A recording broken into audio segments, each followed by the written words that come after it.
Hi friends, నమస్తే అండి. ఎలా ఉన్నారు? బాగున్నారా ఫ్రెండ్స్? చాలా నెలల తర్వాత వీడియో తీస్తున్నానండి.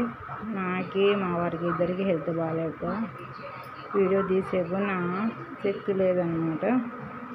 ఏదో నేనైతే కూడా అమ్మ వాళ్ళ ఊరికి వచ్చాను. అక్కడైతే కూడా మా అమ్మ అండి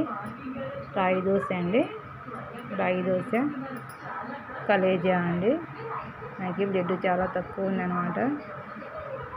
4 grams బ్లడ్ ఉందండి. బ్లడ్ ఎక్కించాలన్నారు. భయపడి ఎక్కించుకోలేదు. అందుకే అమ్మ వాళ్ళ ఊరికి వచ్చేసాను.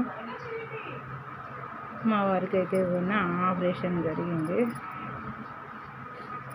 ఆయన అయితే కూడా ఊర్లోనే ఉన్నాడు. 1 month వస్తుంది. ఆయన అయితే కూడా తన పని తను చేసుకుంటున్నాడు. నాకు చాలా బాగాలేక అమ్మ వాళ్ళు వచ్చేసి నన్ను ఊరికి తీసుకొచ్చారు. ఒకదాన్ని అన్నీ చూసుకోవాల్సి వచ్చింది కాబట్టి మా వారికి టయానికి ఫుడ్ తీసుకోక ఇలా అనమాట. Okay friends, bye bye.